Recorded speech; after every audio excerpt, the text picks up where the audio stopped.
अरे वाह भाभी, ये नेकलेस कितना सुंदर है। ये तो मेरे पे अच्छा लगेगा। आराम से। ये सोने का है क्या? हाँ, ये सोने की है, तुम्हारे भैया ने दिलाई थी। हाँ, मेरे पति तो ये सब मेरे को बिल्कुल भी नहीं दिलवाते। भैया देखना कितना प्यारा लग रहा है ना मेरे पे। कोई नहीं बहन, ये तू रख ले, मैं तेरी भाभी को दूसरा दिलवा दूंगा। हाँ भाभी, ये कंगन ये तो बड़े सुंदर लग रहे हैं। इसे निकालो ना, एक बार चेक करके देखो मेरे हाथ पे कैसे लग रहा है। आप आराम से, मैं उतारती हूँ, मैं उतारती हूँ। ये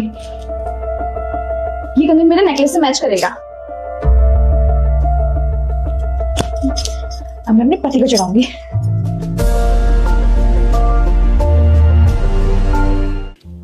अरे तू कहाँ जल्दी? और ये साड़ी तो तेरी भाभी की है ना? हाँ, वो दीदी ने कहा कि शादी में जा रही है तो उन्हें एक साड़ी चाहिए थी, तो मैंने दे दी। वैसे तो ये 4-5 दिन में लौटा देंगे मुझे। क्या 4-5 दिन के बाद? भाभी ये साड़ी अब मेरी है, देखो ना ये मेरे पे कितनी अच्छी लग रही है। अब इस साड़ी को तुम भूल जाओ। कोई बात नहीं, तेरे पे अच्छी भी लग रही है। पूरे 30,000 की है, ब्रांड की। तेरी भाभी को अच्छी लग रही थी तो दिलवा दी थी। कोई नहीं, अब तू ले जा। ठीक है भैया, मैं निकलती हूँ, नहीं तो वो गुस्सा करेंगे। हाँ तू जा, पूछ के फोन करना मुझे। ठीक है भाभी, मैं अब चलती हूँ, फिर आऊंगी। देखो यार, तुम ना बुरा मत मानना, उसकी ना बचपन से ही आदत रही है। उसको जो भी चीज पसंद आती है ना, वो उसको चाहिए ही होती है। थोड़ी जिद्दी किस्म की। मैं ना तुम्हें नहीं ला दूंगा, उससे भी अच्छी। कोई बात नहीं। वैसे भी बहन भी तो आपकी है, ले जाने दो।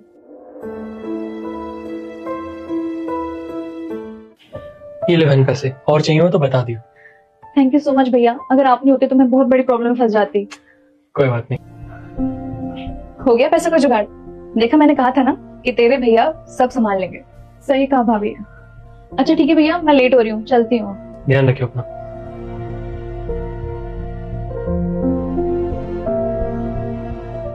आराम से। देखो ना, वक्त का बिल्कुल पता नहीं चलता। कल तक तुम्हारे भैया बिल्कुल सही थे और आज हालत इतनी बिगड़ चुकी है कि डॉक्टर कह रहे हैं अगर टाइम से ऑपरेशन नहीं हुआ तो कुछ भी हो सकता है। इस एक्सीडेंट के बाद कि आधी बॉडी पैरालाइज हो गई है और डॉक्टर ने कहा है कि ऑपरेशन के लिए 8 से 10 लाख रुपए लगेंगे और अगर इनका ऑपरेशन जल्दी नहीं हुआ तो इनका पूरा शरीर पैरालाइज हो सकता है। मुझे तो समझ में नहीं आ रहा कि मैं क्या करूं। हमारे पास जितनी सेविंग्स थी वो सब तो इनके इलाज में लग चुकी है। 5 लाख रुपए का तो जुगाड़ हो चुका है, लेकिन अब बस 3 लाख की जरूरत है। अगर कुछ पैसों का इंतजाम हो जाए तो। हाँ वो मैं। भाभी 8 लाख रुपए? आपको पता भी 8 लाख कितने होते हैं? और भैया आप जब आपको ड्राइविंग करनी नहीं आती थी तो ड्राइविंग क्यों कर रहे थे? अरे कैब बुक कर लेते, हो गया ना एक्सीडेंट अब। और भैया बुरा वक्त ना बताकर नहीं आता है। जब आपके पास पैसे थे तब तो आपने पैसों की कदर नहीं की, तब तो आपने सारे पैसे भाभी पे उड़ा दिए। कभी महंगे महंगे हार लेके आ रहे हो, कभी साड़ी लेके आ रहे हो, तो कभी शॉपिंग कराने ले जा रहे हो। उस वक्त तो भाई पापा ऐसे पैसे खर्च कर रहे थे जैसे पैसे पेड़ पे लगे हो। और भाभी अब बुरा मत मानना, छोटा मुंह बड़ी बात। अगर आप पैसे उस वक्त सेव कर लेते ना तो आज जैसे किसी और के आगे हाथ नहीं फैलाना पड़ता। और वैसे भाभी गलती आपकी नहीं है, गलती भैया की है। भैया ने ही आपको इतनी खुली छूट दे रखी है। मेरे पति एक्स्ट्रा पैसे खर्च करने नहीं देते। वैसे भाभी आपको जरा सी भी शर्म नहीं आई हमसे पैसे मांगते हुए? अरे आपको पता है ना, इनका भी नया नया बिजनेस स्टार्ट हुआ है। अरे हमारे पास खुद पैसे नहीं है, हम आपको पैसे कहाँ से लाके दें? अरे भाभी 1-2 लाख की बात नहीं है, बात है 8 लाख की। अरे ऐसे कैसे किसी अनजान को पैसे लाके दे दें? क्या कहा? हम तुम्हारे लिए अब अनजान हो गए? अरे कोई बात नहीं बहन, तू अपना ध्यान रख, तेरा भाई तो ठीक हो जाएगा। तुझे कुछ चाहिए हो तुम मुझे बताना, तुम फिक्र मत करियो। ठीक है भाभी, भैया हम दोनों चलते हैं। चलो। देखा तुमने, मेरी एक बहन थी जिस पर मैं अपनी सारी जान न्यौछावर करता था। कभी भी पैसा खर्चते समय सोचा नहीं। पहले इसकी शादी में पैसा लगाया बेहिसाब, खुद के सर पे कर्जा करवा लिया था। जब भी घर में आती थी जिस चीज की जिद करती थी पूरी करके देता था। इवन तुम्हारे गले का हार उतार कर मैंने उसको दे दिया था क्योंकि उसको पसंद आया।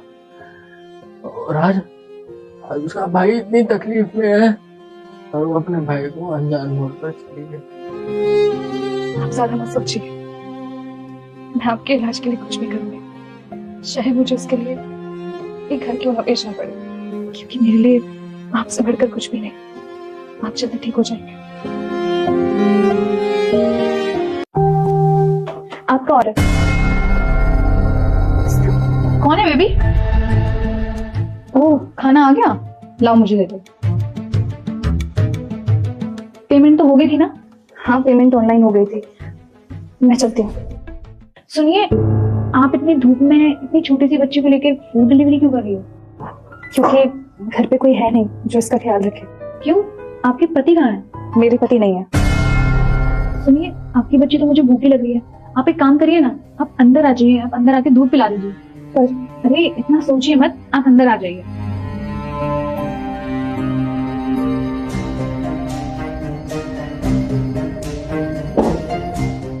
आपकी बच्ची कितनी प्यारी है। वैसे मुझे आपकी लाइफ में इंटरफेयर तो नहीं करना चाहिए था, लेकिन मैं पूछ सकती हूँ कि इसके पापा के साथ हुआ क्या था? मतलब कि वो छोड़ के चले गए हैं या फिर धोखा दिया है या फिर इस दुनिया में नहीं है? इस दुनिया में तो है वो, लेकिन मेरे साथ नहीं है। अब हर रुक जा बेटा, मुझे देखकर इग्नोर मत करना। इस बार जो भी इस वीडियो को लाइक और सब्सक्राइब करेगा उसके घर किसी की किस्मत आपकी तरह थोड़ी ना होती, जिसका मैंने इतना साथ दिया, इतना प्यार किया, उससे शादी की, लेकिन आज वही मेरे साथ नहीं, वो अपने बॉस के साथ चला गया। क्या? मुझे कुछ समझ में नहीं आ रहा है, एक्चुअल में आपके साथ हुआ क्या है? समझ तो मुझे भी नहीं आ रहा था, लेकिन अब सब कुछ समझ में आ गया है। मैं आपको शुरुआत से बताती हूँ। हम दोनों एक साथ एक ही कंपनी में काम करते थे। धीरे धीरे बातें बढ़ती गई और बातों बातों में न जाने कब हम दोनों को प्यार हो गया, हमें नहीं पता चला। मैंने अपने घर में उसके बारे में बताया, फिर हमारी शादी हो गई। उसको ना शुरू से पढ़ने का बहुत शौक था, उसके बहुत बड़े बड़े सपने थे, जिन सपनों को वो पूरा करना चाहता था। उसका सपना था कि वो गवर्नमेंट जॉब करे, लेकिन हमारे पास अपने पैसे नहीं थे, इसलिए मैंने उसका सपना पूरा करने के लिए एक जॉब ज्वाइन कर ली ताकि वो पढ़ लिख सके। और इसी बीच हमारी जिंदगी में हमारी बच्ची आई। सब कुछ एकदम अच्छा चल रहा था, मेरे पति की नौकरी भी लग गई थी, लेकिन धीरे धीरे उसका बर्ताव बदलने लग गया। हमारे बीच लड़ाइयां शुरू हो गई और फिर एक दिन जब मैं सुबह उठी तो देखा वो मुझे छोड़कर जा चुका था। अरे कैसा बाप है वो, तो जरा सा भी तरस नहीं आया? इतनी नन्ही सी जान इतना कुछ झेल रही है, इन सब में इसकी क्या गलती है? तुम्हारी तो बस इतनी गलती है कि तुमने ऐसे इंसान पर भरोसा किया जो भरोसे के लायक ही नहीं थे। बस मैं इतना कहूंगी कि तुमने पास्ट को भूल कर अपनी जिंदगी में आगे बढ़ो। हाँ, लेकिन मेरे मन में एक सवाल है, कल को इसके पापा तुम्हारे सामने आ जाए तो तुम उसको माफ कर दोगी? नहीं, अगर वो आज भी हम दोनों से कांटेक्ट करे तो मैं कभी उसे माफ नहीं करूंगी, क्योंकि उसने मेरी नहीं, हम दोनों की जिंदगी बर्बाद की है। सही कहा आपने, अगर मैं भी आपकी जगह होती ना तो मैं भी कभी उस इंसान को माफ नहीं करती, क्योंकि जिस इंसान से मैं प्यार करती हूँ, आंख बंद करके विश्वास करती हूँ, अगर उस इंसान ने मेरा विश्वास तोड़ा तो मैं भी टूट जाऊंगी। और मैं जानती हूँ रुस्तम मेरा भरोसा कभी नहीं तोड़ेंगे, क्योंकि ये मुझसे प्यार जो करते हैं। मैं तो बातों बातों में भूल ही गई, मैं खाने का कुछ लेके आती हूँ। सुमन, तुमने ये क्या हालत बना रखी है? तुम्हें क्या ही फर्क पड़ता है हमारी जिंदगी से? रुस्तम, इतने सालों में तुमने ये जानने की कोशिश की कि तुम्हारा बच्चा कैसा है? चलो मान लिया कि तुम मुझसे प्यार नहीं करते थे, लेकिन रुस्तम, तुम क्या अपने बच्चे से भी प्यार नहीं करते थे? तुमने इतने सालों में यही तक जानने की कोशिश नहीं की कि तुम्हारा बच्चा कैसा रह रहा है? तुम्हारे जाने के बाद मैं तो डिप्रेशन में चली गई थी। मुझे कुछ समझ नहीं आ रहा था कि मैं क्या करूं। 2-3 बार मैंने खुद को खत्म करने की सोची, लेकिन बस अपने